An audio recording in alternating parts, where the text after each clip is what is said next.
Glória a vós, Senhor.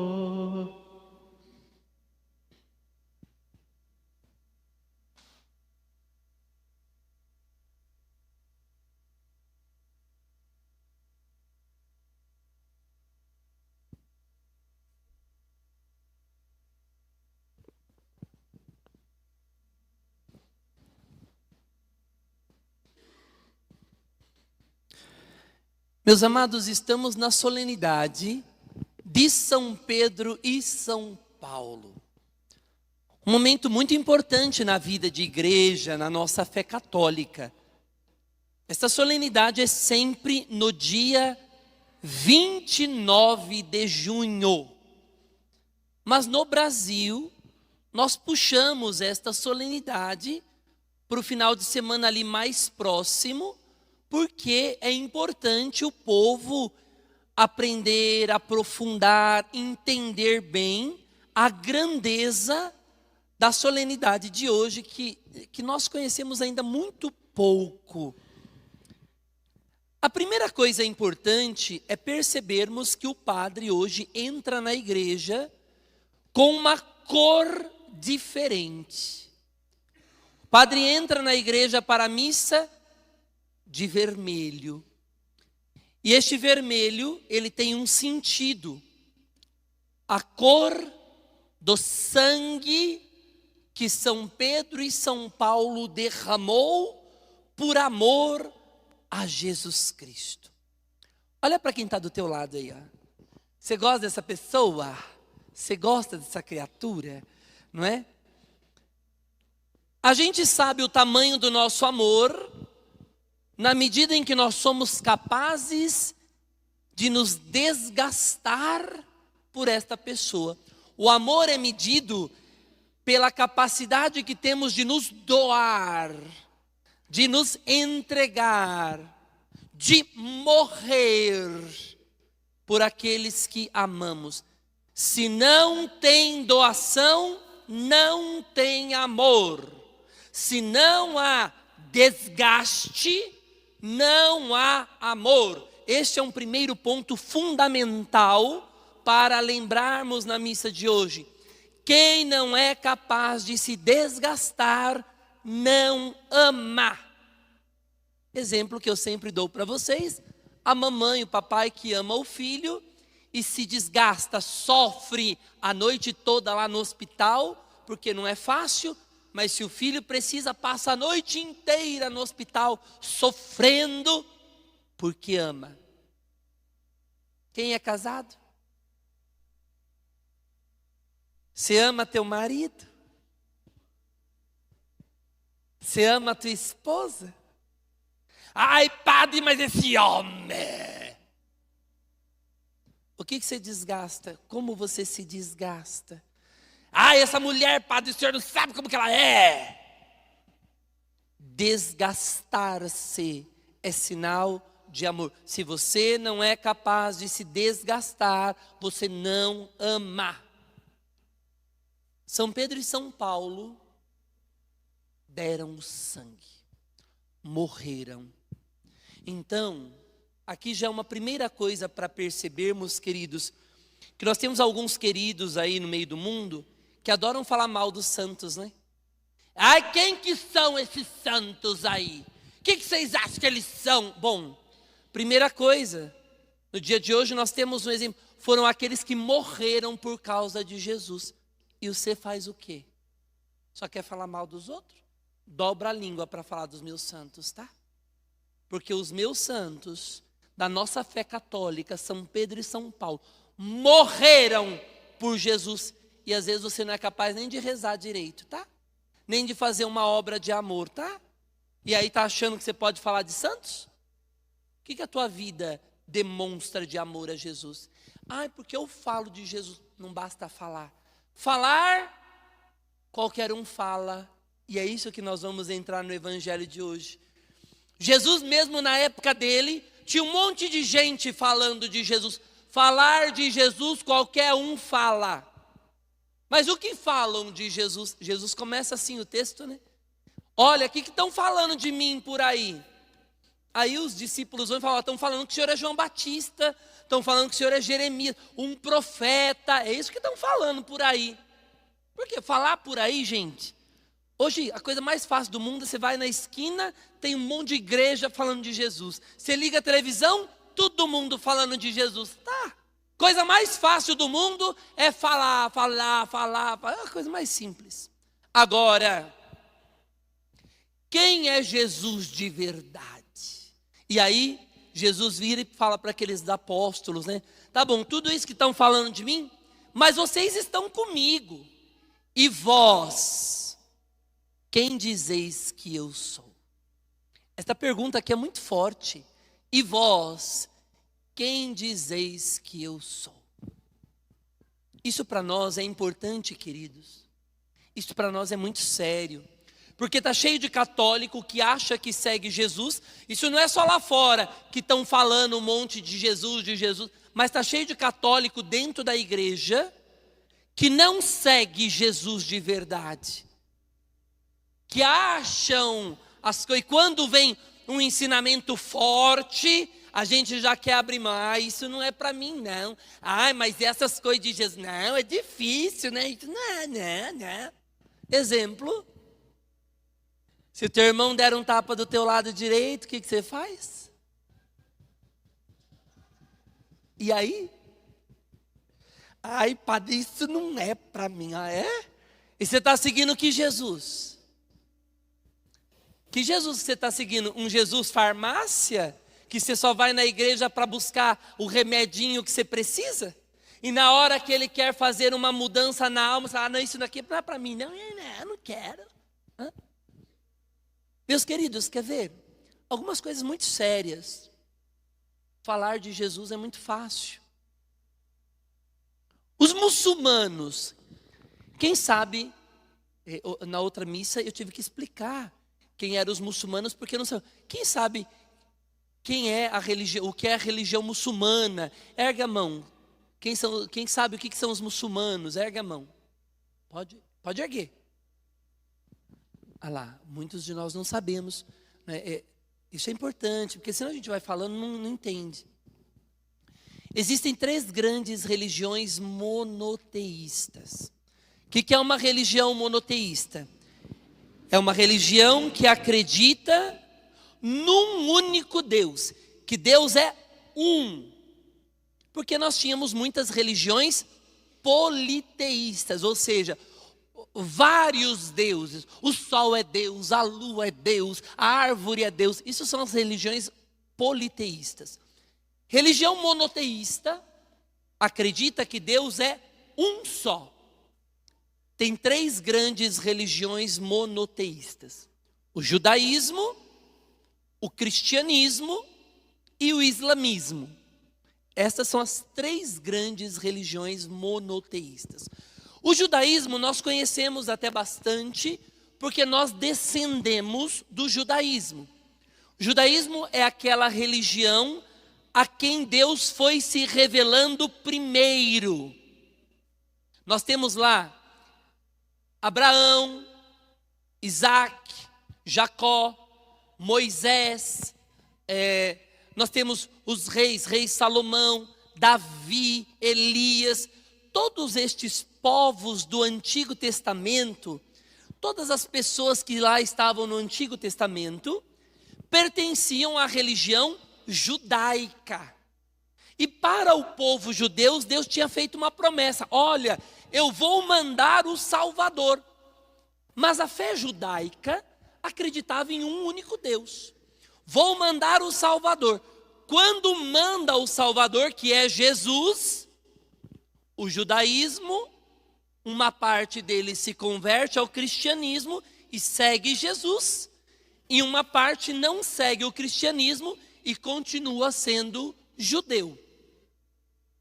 No meio desta história, surgiu um outro povo que também acreditava em uma religião monoteísta, mas Deus não tinha se revelado exclusivamente naqueles textos bíblicos do Antigo Testamento. Então, para esse povo acredita que o livro sagrado não é a Bíblia, é um outro livro chamado Alcorão. E este povo tem como grande referência na sua vida Maomé. Então, Maomé, Alcorão e estes ensinamentos, que são outros ensinamentos, ainda que tenha Deus, eles chamam Deus de Alá, ainda que tenha este único Deus, a maneira deles acreditarem é diferente da nossa. A cultura é diferente da nossa. O jeito de viver e algumas regras de vida são diferentes dos nossos. É até por isso que muita problemática que nós encontramos em Israel se dá por uma problemática religiosa, onde as três grandes religiões monoteístas entram em alguns conflitos. Religião monoteísta judaica, religião monoteísta islâmica, os muçulmanos, e religião monoteísta cristã. Quando nós vamos a Israel, lá na terra de Jesus, nós acompanhamos um pouco essa brigaiada através da guerra que está acontecendo lá em Israel. E esta guerraiada, estas coisas, tem muitas problemáticas culturais, religiosas, que estão por trás. Isso nós precisamos entender bem. Mas nós temos aqui algumas coisas interessantes. Os muçulmanos, eles acreditam em Jesus? Agora, eles têm uma cultura totalmente diferente da nossa. Mas para os muçulmanos, Jesus é um homem todo especial. Jesus é um profeta de Deus, um dos maiores profetas depois de Maomé. Jesus é o maior profeta depois de Maomé, para eles. Inclusive, os muçulmanos acreditam que Jesus nasceu da Virgem Maria. Olha isso aqui.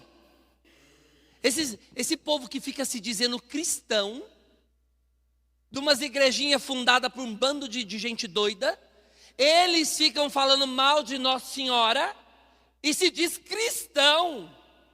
Eu acredito em Jesus. Jesus ficava falando mal da mãe dele?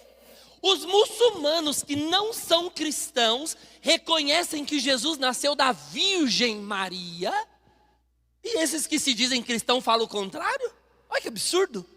Então assim, para os muçulmanos, Jesus é um grande homem de Deus.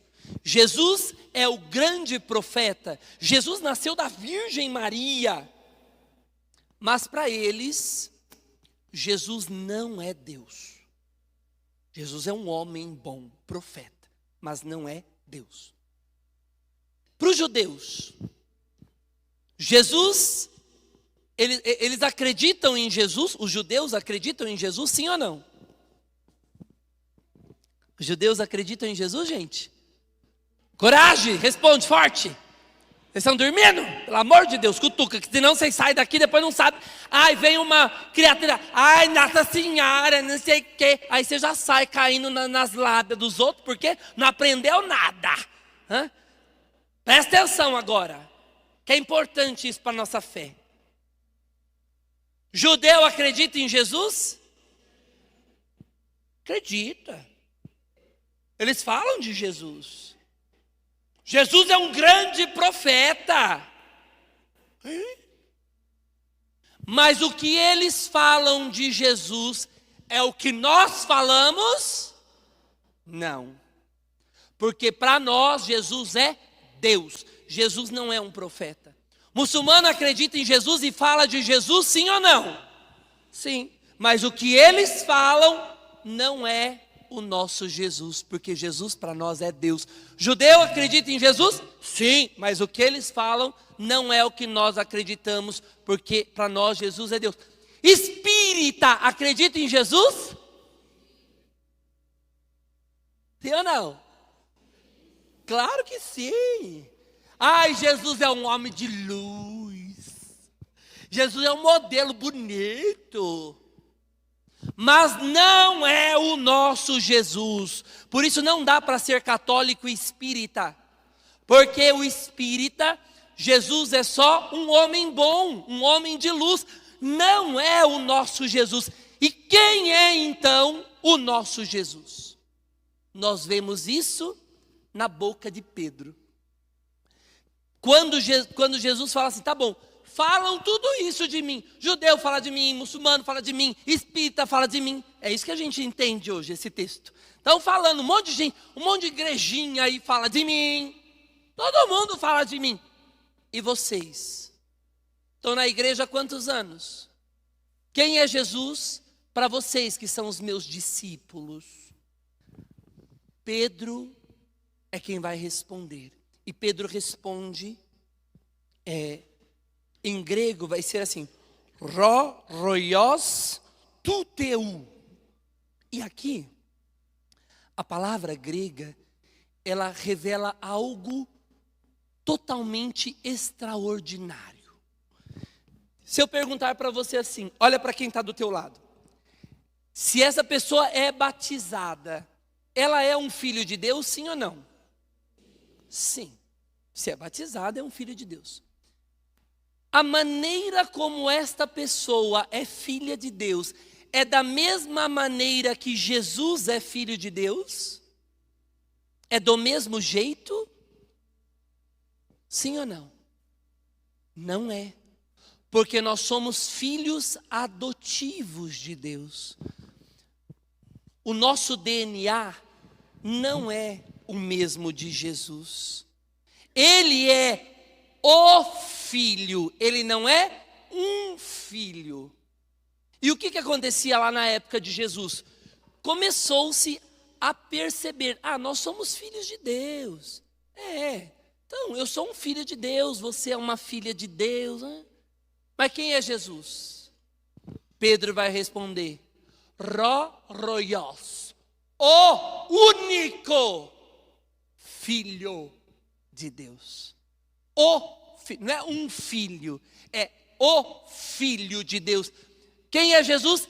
É aquele que está com Deus, o Filho único encarnado que está aqui. Quando Jesus ouve isto, porque São Pedro foi o primeiro a reconhecer a identidade de Jesus, quem ele era de verdade. Conhece o DNA de Jesus. Então, ele não fala, você é um filho de Deus. É o filho. Então, a identidade, o DNA, só era possível isto com fé. Porque se Pedro não tivesse fé, ele jamais perceberia o que estava no coração de Deus, porque ninguém...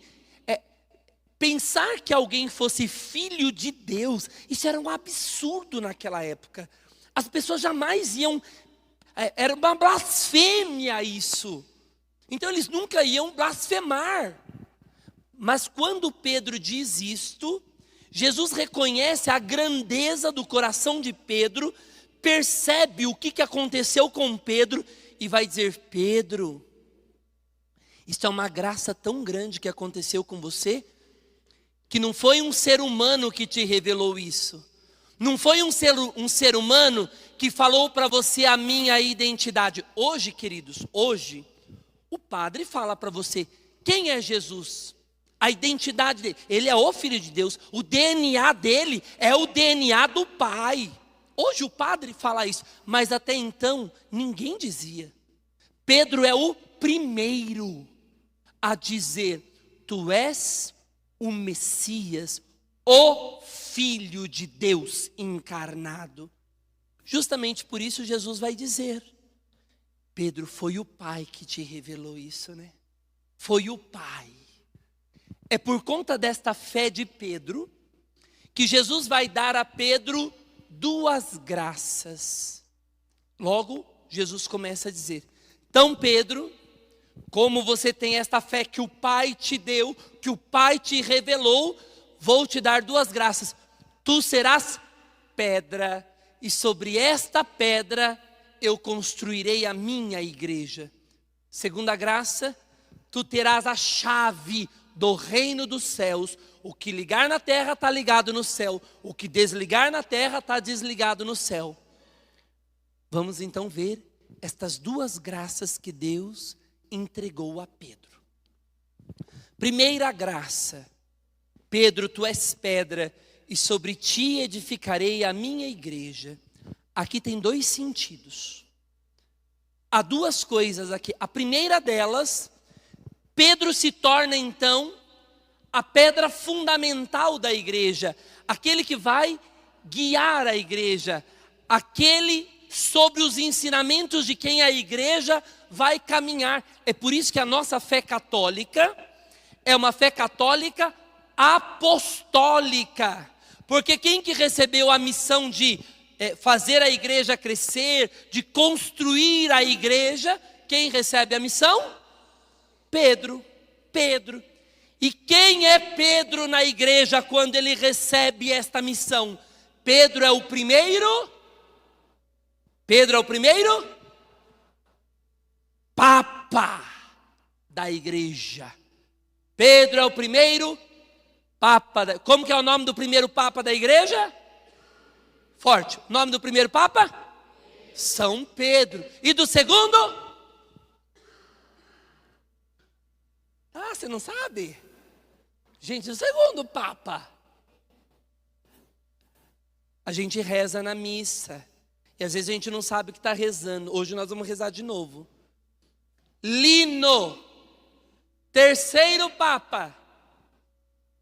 Cleto, Anacleto. Lembra quando o padre faz aquela oração eucarística que a gente nem sabe o que está rezando? Não, por que o padre está rezando esse monte de gente? Lino, Cleto, Clemente, Sisto, Cornélio, Cipriano. Lembra daquela oração?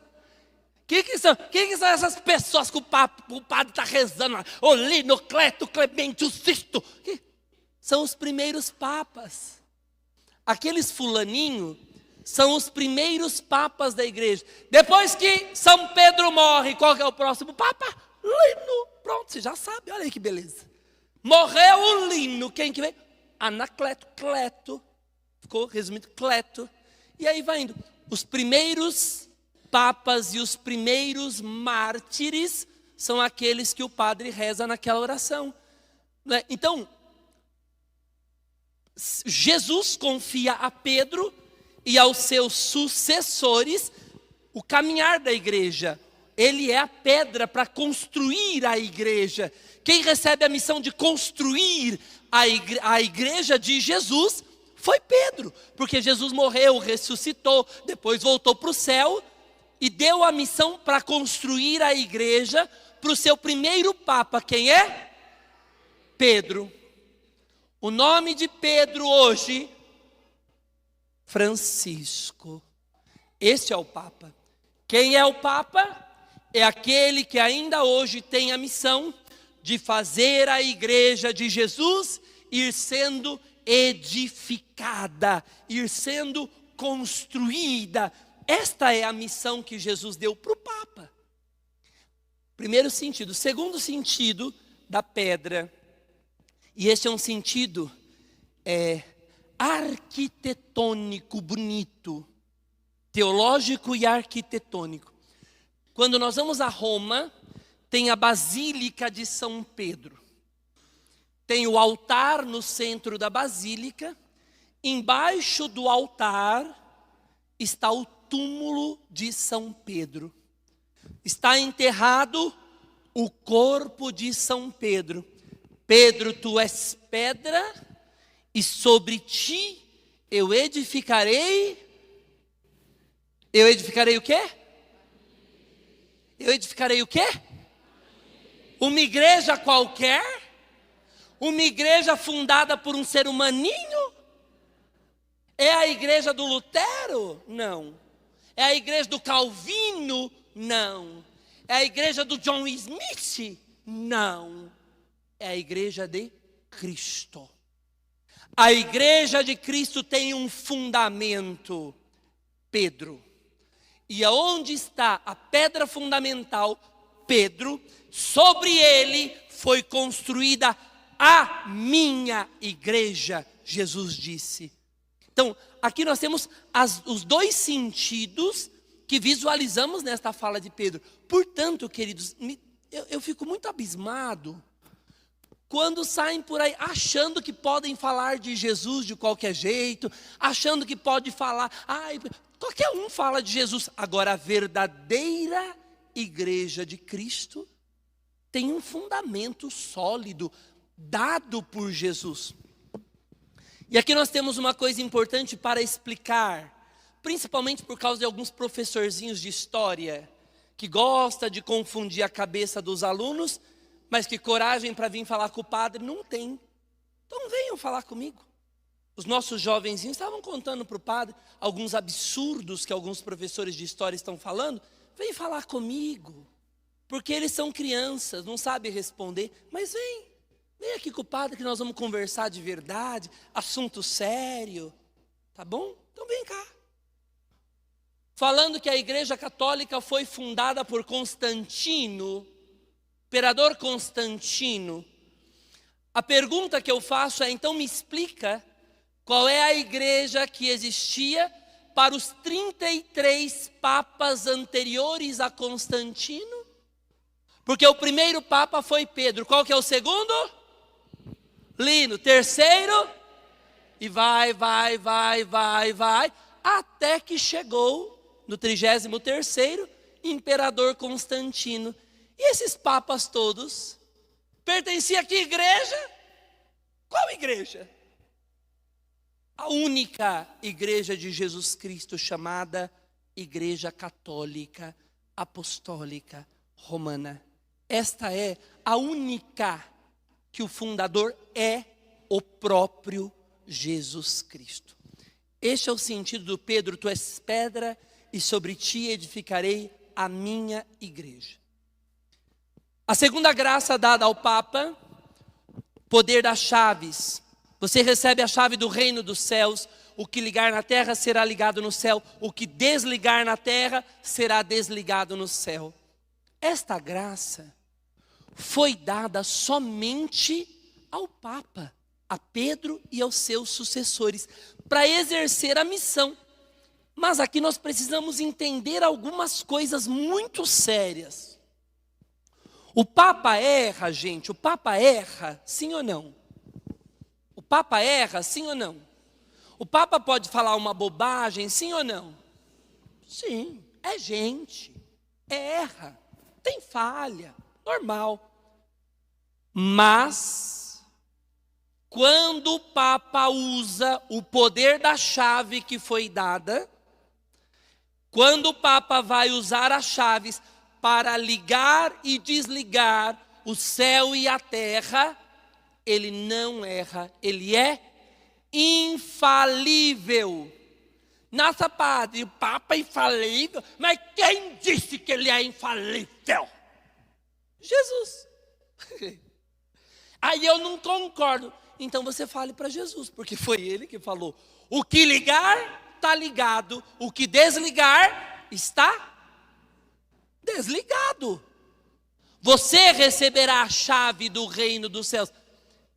O que isso é importante? Por quê? Porque hoje está cheio de blogueirinhos, gente. Uns influencers, né, os influenciadores digitais, que querem ficar falando mal do Papa, que querem atacar o Papa, que querem falar mal da igreja. Foi por um acaso para esses blogueirinhos que Jesus deu a chave? E por que eles estão achando que eles são mais que o Papa? Por que eles estão achando que são mais que a igreja? Atenção, católicos, vocês. Porque se vocês se dizem católicos e estão confiando na chave do blogueirinho, vocês não são católicos. A chave foi dada a Pedro. Ele diz o que está ligado e o que está desligado em duas situações: nas questões de fé e nas questões de moral. Quando o Papa fala algo sobre a fé ou sobre a moral, com o poder da chave, ele não erra. Ele liga e ele desliga. Aqui teve uma situação há mais ou menos 1 ano e meio, que gerou aí uma polêmica, e depois disso meteram a língua no Papa. Quando o Papa escreveu um documento chamado Desiderio Desideravi. O que aconteceu com esse documento? O Papa Bento XVI, o Papa Bento, enquanto estava Papa, ele tinha o poder da chave, sim ou não? Claro, sim. Ele pode ligar e desligar, certo? Certo. O Papa Bento disse assim: olha, vamos trabalhar a nossa igreja, está tendo muita coisa, uma maneira da gente rezar, uma maneira de rezarmos a missa. A missa é uma expressão orante da nossa fé. O que nós cremos, nós rezamos na missa. Então a missa é uma expressão orante do que nós temos de fé. O que o Papa Bento fez? Olha, depois do Concílio Vaticano II, vamos rezar a missa do jeito que a gente reza, a nossa aqui, e eu também deixo rezar em latim, no rito antigo. Tá bom. Em algumas situações especiais, pode rezar no rito antigo, em latim, aquela missa de costa para o povo, tudo mais. Tudo bem.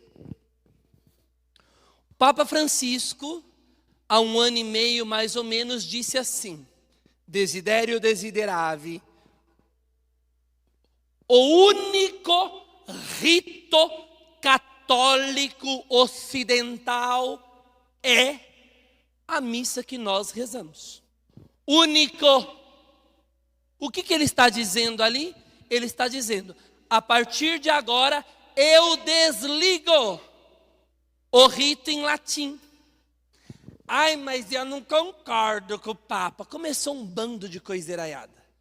Um monte de gente querendo falar mal do Papa, e querer criticar o Papa, e querer atacar o Papa. Ai, mas eu não concordo. Ai, mas eu não sei o quê. Queridos, você pode discordar do Papa? Sim. Eu acho que seria melhor. Mas não é você que tem o poder da chave. A gente fala, acho que podia ser melhor de outra maneira. Mas quem tem o poder de ligar ou desligar é Ele. E se Ele disse, agora não vai mais rezar em latim, o que isso significa? Não vai mais rezar em latim. Ai, mas eu quero. Então funda a tua igreja. Se você acha que você recebeu o poder da... Funda. Agora você não é católico se você não quer entrar no guia e no governo do Papa. É ele que recebeu o poder das chaves. E aí os blogueirinhos começaram a falar mal do Papa, atacar o Papa. Queridos, é ele. Eu posso não gostar, mas eu tenho que amar. Eu posso, esse jeito dele, eu não gosto muito. Como teve gente que não gostava muito do jeito do Papa Bento. Tá bom, cada um tem um jeito. Mas eu devo amar, respeitar e entender o poder que foi dado ao Papa e que não foi dado para nenhum outro na terra. Nenhum blogueirinho tem o poder do Papa. Ai, padre, e aí foi uma das discussões. Mas, padre, a missa antiga, a missa em latim, que era a bagunçaiada, a missa em latim teve muitos santos. Muitos santos ficaram santos pela missa em latim. É verdade. Muitos santos se tornaram santos rezando a missa em latim.